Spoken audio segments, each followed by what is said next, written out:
Assalamualaikum warahmatullahi wabarakatuh. Waalaikumsalam warahmatullahi wabarakatuh. Alhamdulillah wassalatu wassalamu ala Rasulillah wa ala alihi wa sahbihi wa mawala amma ba'd.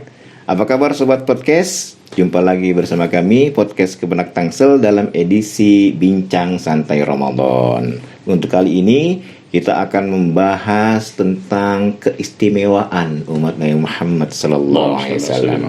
Ya, kalau kita lihat misalnya banyak hadis lah, banyak ayat yang menjelaskan bahwa umat Muhammad itu memiliki keistimewaan yang sangat banyak. Apa saja keistimewaan itu? Tentunya ini perlu penjelasan lebih lanjut. Untuk itu kami telah menghadirkan penyuluh Agama Islam Kementerian Agama Kota Tangerang Selatan, yaitu Al-Ustadz Kiai Haji Sirajuddin Mukhtar LCMA. Mari kita sapa beliau. Assalamualaikum Ustadz. Waalaikumsalam warahmatullahi wabarakatuh. Kaif halak ini? Alhamdulillah bikhair. Kaif antum? Bikhair. Khair alhamdulillah. Amin, alhamdulillah. Ini topiknya menarik Ustadz nih ya. Keistimewaan umat Nabi Muhammad sallallahu alaihi wasallam. Ini mungkin kita jangan juga umatnya nggak tahu keistimewaan kita nih ya. Betul. Saya pernah sebelum Ustaz menjelaskan, saya pernah membaca sebuah ungkapan ya. Hendaknya kalian bersyukur akan 3 hal. Yang pertama, kalian diciptakan sebagai anak cucu Adam, artinya sebagai manusia gitu, tidak diciptakan sebagai binatang, tumbuhan atau benda mati gitu. Baik. Kemudian yang kedua, kalian juga bersyukur sebagai umat Islam karena sungguhnya agama yang paling diridhoi Allah adalah Islam. Yang terakhir itu dia nih topik kita nih. Umat Nabi Muhammad. Bersyukurlah sebagai umat Nabi Muhammad karena umat Nabi Muhammad adalah generasi terbaik yang pernah ada di muka bumi. Nah, ini mungkin Ustaz lebih menjelaskan dengan referensi kitab yang mungkin yang udah paling inilah ya, agar mungkin sobat podcast bisa mengetahui dan kita merasa bangga menjadi umat Nabi Muhammad. Allahumma shalli alaihi. Silakan Ustaz. Baik, terima kasih Ustaz Fuad. Bismillahirrahmanirrahim. Alhamdulillahirabbil alamin wassalatu wassalamu ala asyrafil anbiya'i wal mursalin sayyidina maulana Muhammadin wa ala alihi washabihi ajmain. Amma ba'du. Subhanaka la ilma lana illa ma 'allamtana innaka antal alimul hakim. Rabbi shrah li sadri wa yassir li amri wa hlul 'uqdatam min lisani yafqahu qawli. Sahabat podcast Kebenak Tangsel yang dirahmati Allah Subhanahu wa taala, sebagaimana tadi diawali oleh host kita Al-Ustaz Azharul Fuad Mahfuz ya, masyaallah. Tentang keutamaan umat Nabi Muhammad, keistimewaan umat Nabi Muhammad sallallahu alaihi wasallam. Jadi tujuan mengangkat tema ini Ustaz ya, supaya kita ini sebagai umat mengenal siapa diri kita. Dan akhirnya menjadi bangga menjadi umat Rasulullah dan bangga mengamalkan syariat Nabi Muhammad sallallahu alaihi wasallam. Jadi kita nggak kehilangan jati diri.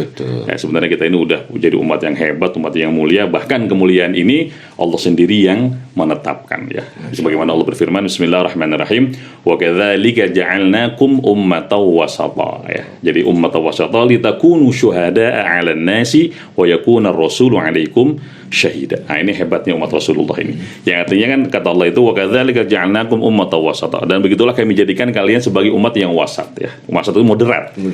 Tidak ifrat, tidak tafrit ya, tidak. Ini sesuai dengan ini nih. Tahun toleransi dari Kemenak nih. Tahun toleransi Kemenak ya. Moderasi apa? Beragama apa itu? Beragama. Walaupun banyak juga yang berani ya. Iya. Baik. Jadi wasata ini ya bisa diartikan udulun khiyarun ya. Wa kadzalika ja'alnakum ummatan wasata udulan khiyara. Sebagaimana dinukil oleh Sayyid Muhammad bin Ali Al-Maliki dalam kitabnya Khasaisul Ummah Al-Muhammadiyah. Jadi umat Nabi Muhammad ini umat yang moderat. Jadi tidak tafrid, tidak ifrat, tidak ekstrim, tidak liberal. Ya, jadi tidak selalu melarang, juga tidak selalu membolehkan. Nah, jadi ada yang dibolehkan, ada yang dilarang. Nah, ini umat Rasulullah sallallahu alaihi wasallam. Nah, keistimewaannya adalah mereka ini nanti oleh Allah Subhanahu wa taala kesaksiannya diterima di akhirat. Makanya kelanjutan ayatnya litakunu syuhada'a 'alan nas. Karena kalian ini umat yang adil, umat yang moderat, tidak ekstrim, tidak liberal gitu kan. Nah, karena moderat kan ada di tengah-tengah ya, wasat itu kan tengah gitu. Sehingga nanti di akhirat kalian tuh satu-satunya umat yang diterima kesaksiannya. Masya Allah. Karena dalam riwayat itu nanti Allah Subhanahu wa taala memanggil seluruh umat dan rasul yang diutus kepada mereka. Ya, misalkan Allah Subhanahu wa taala memanggil kaum Tsamud. Ya, lalu kemudian rasul yang diutus ke mereka siapa tuh? Nabi Saleh ya. Nabi Saleh. Allah bertanya kepada mereka, kepada umatnya dulu, hal balaghakum rasulukum. Wahai umat kaum Tsamud, apakah rasul yang diutus kepada kalian, Nabi Saleh maksudnya, sudah menyampaikan risalah, syariat atau amal dari Allah? Nah, ini memang orang tuh kalau sudah sering bohong ya bohong terus gitu. Iya. Mereka berani-beraninya jawab fayaquluna la katanya. Padahal di akhirat itu ya. Di akhirat itu langsung di hadapan Allah kan hakimnya. Di akhirat itu kan alaihissallahu bi ahkamil hakimin. Jadi hakimnya ya Allah langsung gitu. Karena mungkin nggak mau cuci tangan tadi. Cuci tangan gitu. Iya, masih berani bohong. Mereka berkata lah katanya. Loh, Allah juga kan nggak bisa menerima sepihak ya. Mungkin sehingga memanggil Rasulnya, dipanggil Rasulnya, hal balagta ilaihim gitu ya. Intinya seperti itulah. Apakah kamu itu sudah menyampaikan amanah yang diterima, diemban oleh kamu kepada mereka? Para nabi menjawab ya. Balagna katanya. Kami telah menyampaikan amanah yang disampaikan dibebankan kepada kami. Ya, akhirnya kata Allah, siapa yang bisa menjadi saksi kalian? Karena sudah saksi ya. Kata mereka, kata para nabi dan rasul, Muhammad wa ummatuh. Masya Allah. Yaitu Nabi Muhammad dan umat. Muhammad yang ini yang menjadi saksinya. Yang menyaksikan itu. Yang memberi kesaksian mereka bahwa mereka itu betul sudah menyampaikan amanat yang diemban oleh mereka kepada rasul umat-umatnya, Nabi Muhammad SAW dan rasul-rasulnya. Muhammad wa ummatuh. Nah, sehingga dihadirkan Rasulullah SAW Muhammad dan umatnya, sehingga ditanya, apakah betul para rasul ini, Nabi Soleh, Nabi Musa, Nabi Isa gitu kan, telah menyampaikan risalahnya kepada umatnya? Mereka bilang ya, betul. Para nabi dan rasul telah menyampaikan amanatnya kepada umatnya. Nah, ditanya lagi, wa ma adrakum? Lah, kalian tahu dari mana? Kan kalian belum lahir. Junior ya. Junior. Paling bontot. Paling bontot kan kita.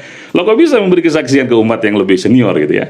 Akhirnya dijawab oleh mereka, iya kami tahu karena Tuhan kami Allah SWT dengan firman-Nya dalam Al-Quran, juga Nabi kami ya melalui hadis-hadisnya menceritakan kepada kami tentang Rasulullah terdahulu. Nah, makanya dalam Al-Quran kan banyak ya.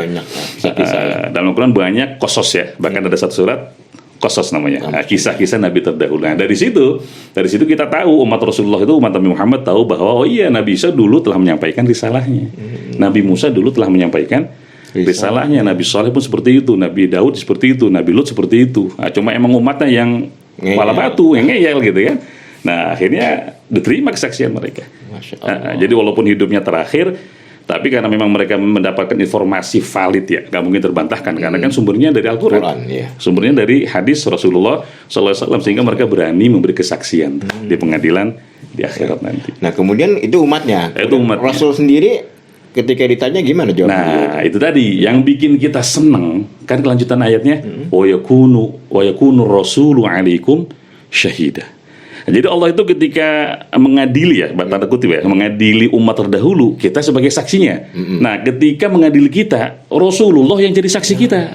Masya Allah. Maksudnya ketika kita tahu karakter Rasulullah itu sangat sayang ya. Beliau tuh ya bil mu'minina raufur rahim. Ya, kita bisa bayangkan bagaimana kesaksian Rasulullah. Kalau bahasa pengadilan dunianya ya pastinya beliau pasti memberi kesaksian meringankan ya. Pastinya. Iya, karena Rasulullah sayang benar sama umatnya. Dan itu yang bikin kita senang ya. Yang bikin kita senang itu ya Allah menancapkan rasa cinta pada hati Rasul pada umatnya ya. Betul. Dan untungnya Allah itu menjadikan Rasulullah sebagai saksi kita. Masya Allah. Iya, kan nggak mungkin logikanya ya, nggak mungkin Rasulullah itu memberatkan umatnya. Pasti. Ya jangankan di akhirat selama beliau, jangan gitu. Ketika sakratul maut aja kan begitu ya. Masih ingat umat. Masya Allah. Itu karakter Rasulullah tuh. Kita nggak bisa ngebayangin kalau seandainya jadi saksi kita umat terdahulu ya. Aduh. Pokoknya dendam juga mereka. Dendam juga kan. Alhamdulillah, itu untungnya kita. Itu untungnya kita umat Nabi Muhammad SAW. Nah, kemudian gimana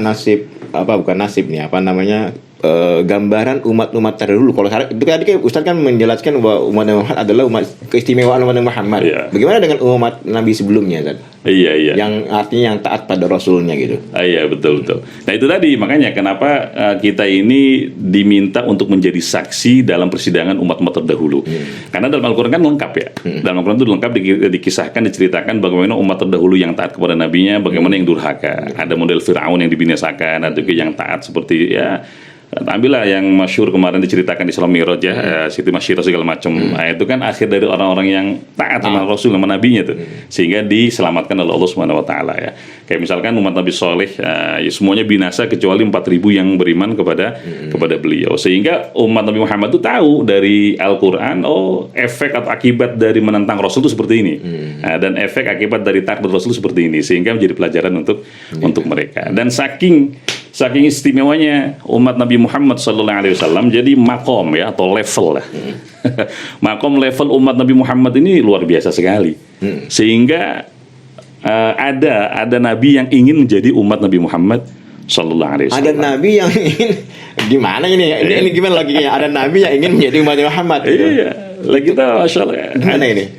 Iya, ya. Makanya ya kita nggak pasti harus bersyukur ya. Pasti harus bersyukur ketika menjadi umat Nabi Muhammad sallallahu alaihi wasallam. Ya, tadi kan di mukadimah dikatakan seperti itu, bersyukur karena 3 ya. Salah satu adalah menjadi umat Nabi Muhammad sallallahu alaihi wasallam itu tadi.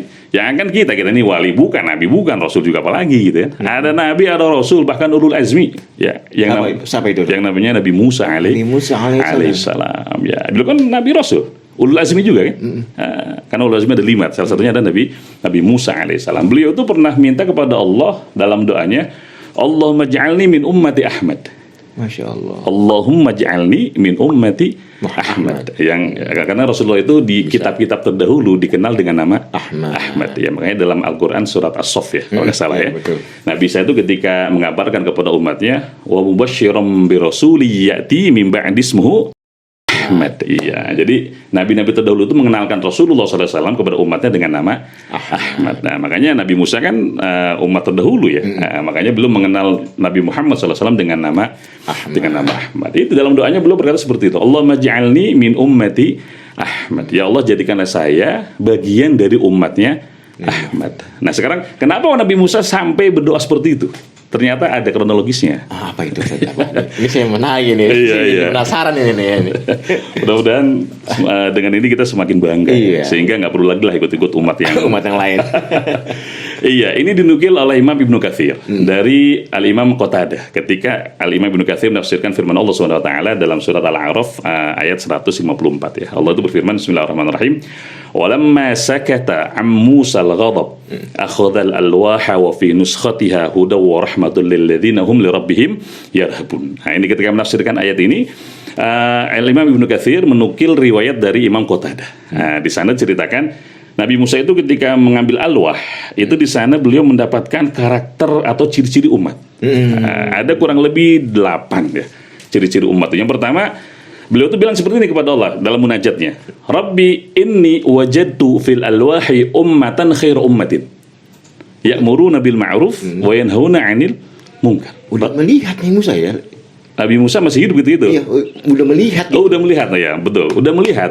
Berarti kan ada relevansi ya. Iya, Ada kesamaan antara yang dibaca Nabi Musa dengan Al-Qur'an.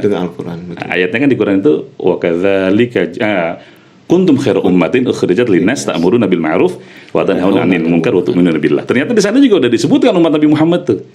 Nah, jadi kata Nabi Musa, ya Rabbi inni ajidu fil alwahi ummatan khairu ummatin. Ya Allah, aku mendapatkan dalam alwah ini, lauh ya, ada umat kok sebaik-baik umat mereka ini. Karakternya, cirinya adalah ya'muruna bil ma'ruf wa yanhauna 'anil munkar. Ini ciri khas sebaik-baik umat ya, menyeru kepada kebaikan, mencegah dari kemungkaran. Nah, setiap beliau membaca satu karakter, satu sifat itu selalu di akhirnya Rabbi ij'alhum ummati. Masya Allah. Ya Allah, jadikan mereka umat saya. Tapi dijawab oleh Allah selalu tilka ummatu Ahmad. Wahai Musa, mereka itu umatnya Ahmad. Jadi kita ini sebenarnya diperebutkan oleh para nabi. Nabi Musa sendiri ingin kita menjadi umatnya ya. Iya, Nabi Musa pengen kita ini jadi umat beliau. Itu yang pertama. Yang kedua, di sana itu Nabi Musa mendapatkan kita ini terakhir diciptakan, karena kan kita umat akhir zaman ya. Iya. Tapi giliran masih surga duluan. Masya Allah. Jadi kata beliau itu humul akhiruna fil khalqi as-sabiquna fi dukhulil jannah. Mereka ini terakhir diciptakan, tapi giliran masuk surga duluan. Lah kan? Akhirnya kata Musa, ijalhum ummati. Jawabannya sama. Pokoknya setiap kali Nabi Musa minta, jawaban Allah sama. Tilka ummatu Ahmad, tilka ummatu Ahmad. Itu umatnya Ahmad, umatnya Ahmad. Yang ketiga, kata Nabi Musa, kok ada umat tuh yang bisa baca kitab sucinya dari dadanya? Maksudnya dari hafalannya. Iya, umat terdahulu tuh nggak bisa ngafal kitabnya. Masa? Nggak bisa. Jadi nggak ada sejarah tuh. Misalnya umat Nabi Musa hafal Taurat. Atau umat bisa hafal Injil gitu ya. Nah, sehingga kata Nabi Musa, ketika kitab suci itu diangkat, ya sudah, nggak bisa baca lagi. Iya. Tapi kok ini umat ada mereka yaqra'una anajilahum fi sudurihim. Anajil itu ya kitab suci. Sehingga ya ketika nanti Quran di akhir zaman diangkat ya tetap bisa baca ya. Ya, dan alhamdulillah semua umat Nabi Muhammad kan hafid ya. Ya, maksudnya penghafal Quran, walaupun hafalnya cuma Fatihah gitu kan. Iya. Artinya itulah yang menjadi keheranan Nabi Musa, kok ada umat yang menghafal kitab sucinya. Yaqra'una min sudurihim, yaqra'una anajilahum min sudurihim atau fi sudurihim. Nah, padahal umat terdahulu tuh ya kata beliau nggak bisa ya. Sehingga ketika kitab suci diangkat ya udah mereka nggak bisa baca. Ya akhirnya belum minta itu jadikan umat beliau. Jawabannya sama, mereka umatnya Ahmad. Itu yang ketiga. Yang keempat itu umat ini Allah beri kesempatan untuk melawan semua kesesatan, termasuk sumber dari kesesatan. Al-a'warul kadzab. Teksnya itu al-a'warul kadzab yang artinya si buta yang pendusta, Dajjal maksudnya. Ya kan nanti Nabi Isa itu pembunuh Dajjal. Nah, nanti setelah ini ada juga bahwa Nabi Isa itu bagian dari umat Nabi Muhammad Sallallahu Alaihi Wasallam. Makanya sudah diprediksi oleh Nabi Musa. Kita membahas tentang Nabi Musa ya, belum Nabi Isa. Belum Nabi Isa. Ternyata itu tadi ketika Nabi Musa bilang ke Allah, ya Allah, kok ini ada umat yang bisa membunuh Dajjal. Jadi kan mereka umat saya. Kata Allah, itu umatnya Ahmad. Dan faktanya nanti yang bunuh Dajjal adalah Nabi Isa. Berarti Nabi Isa umat Nabi Muhammad SAW. Itu yang beliau dapatkan yang keempat. Yang kelimanya itu sedekahnya boleh dimakan. Iya, umat terdahulu kan kalau sedekah itu dikumpulkan nanti akan ada api yang menyambar. Itu tanda bahwa sedekahnya diterima. Nah, kalau umat Rasulullah SAW, jangankan sedekah, harta rampasan perang boleh dibagi. Ada fai, ada ghanimah. Sedekahnya juga dimakan ya. Cuma bedanya ya yang kaya ngasih, yang miskin makan gitu. Tapi kan intinya dimakan juga, nggak disambar api maksudnya. Nggak disambar petir. Iya, zaman dulu kan begitu ya. Iya, zaman dulu kan gitu. Diterima tidak terimanya itu disambar api atau enggak gitu. Betul. Kalau umat Nabi Muhammad itu sedekahnya dimakan ke perut mereka. Masya Allah. Itu yang kelima. Yang keenamnya itu ini membuktikan bahwa Allah itu selalu memperlakukan kita umat Nabi Muhammad SAW dengan rahmatnya, dengan kasih sayangnya, bukan dengan keadilannya. Ya, bukan dengan keadilannya. Makanya kalau ada yang pernah doa minta keadilan Allah, ralat deh. Ya, ralat doanya. Justru mintanya kasih sayang Allah ya.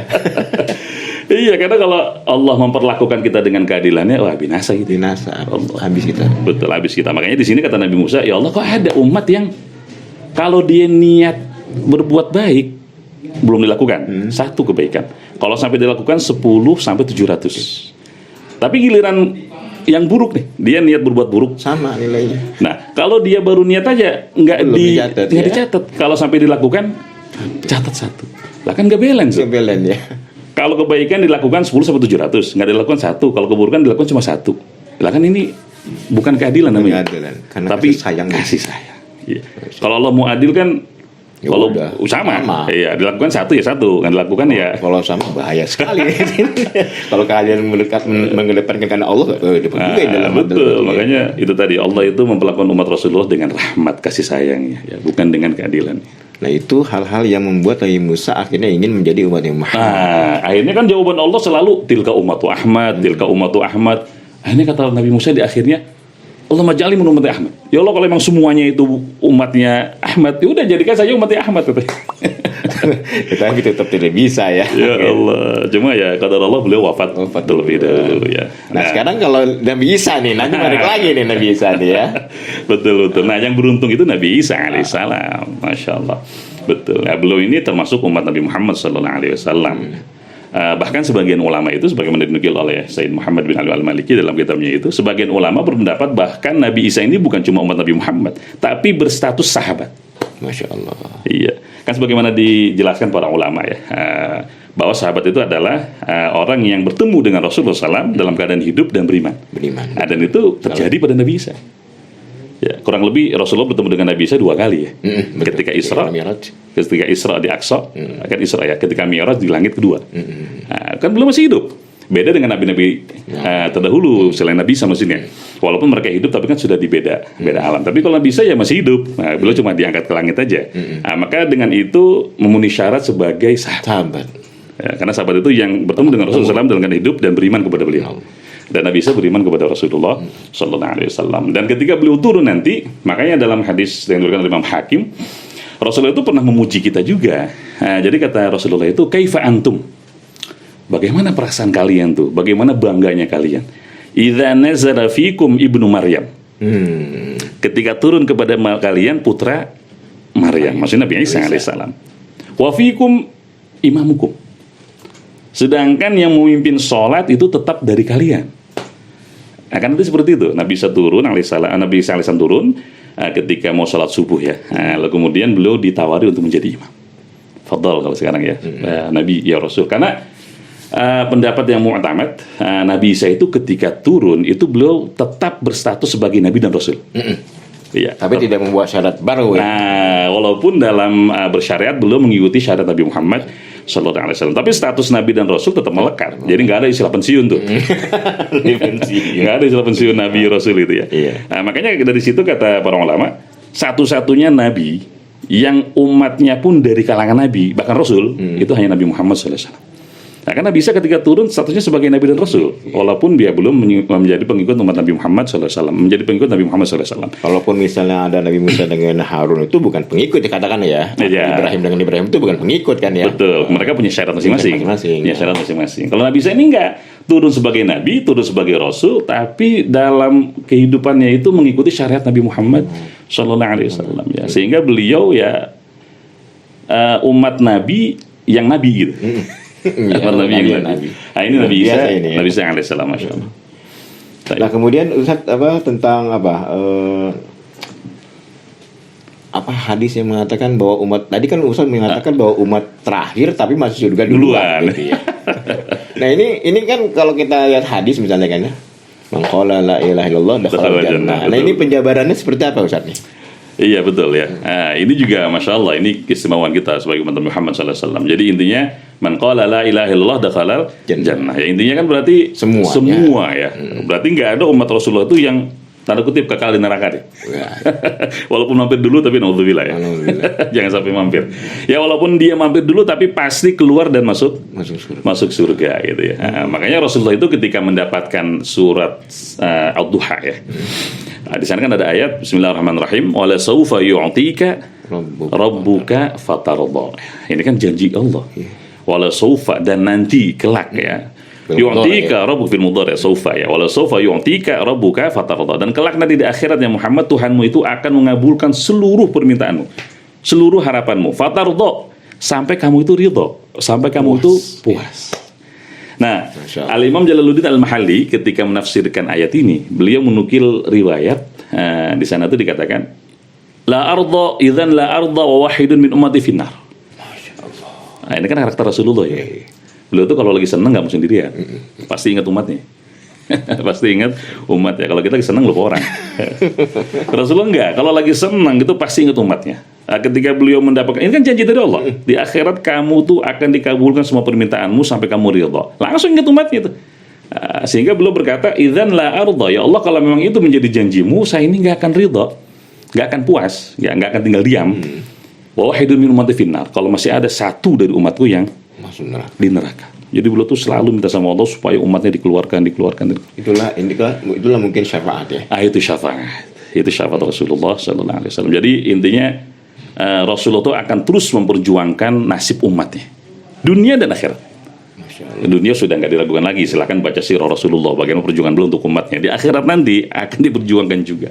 Bahkan mana umatku gitu. Betul. Jadi sejak beliau masih hidup sampai sekarang pun masih tetap mencari umatnya. Cari umatnya. Ya. Makanya ketika beliau pertama kali dibangkitkan dari kubur kan, belum manusia yang pertama kali dibangkit dari kubur itu langsung bertanya, ya Jibril ena umati. Wahai Jibril, di mana umat saya? Kalau kita bangkit nggak yang dipikirin bukan umat. Bukan, mana istri saya nih kan? Mana anak saya nih? Enggak, Rasulullah enggak nanya anaknya, enggak nanya istrinya. Yang ditanya umatnya, mana umat? Cuma sekarang yang menjadi pertanyaan besar dan mendasarnya adalah apakah kita ini diakui sebagai umat Rasulullah SAW? Ya Allah, Masya Allah. Ini yang bikin kita iya, kalau dari tadi kan banyak keistimewaan beliau, keistimewaan umat Rasulullah SAW. Ya sekarang balik tanya ke diri kita nih, kita ini pantas nggak jadi umat Rasulullah SAW ya. Nah itu kan keistimewaan ya tadi ya. Kalau saya lihat kayaknya enak sekali ini gitu kan. Betul. Nah bagaimana misalnya kasus mungkin sejak dulu lah, apalagi sekarang ini, ketika misalnya sesama umat Muhammad itu ya saling perang atau mungkin saling menyesatkan antar aliran, bertikai itu gimana? Masuk dalam kategori itu nggak nantinya? Ya itu tadi ya. Padahal ya sayang sekali ketika kita ini sudah dipuji oleh Allah. Kita pede aja ya bilang kita ya. Ini kan husnudzon kita sama Allah.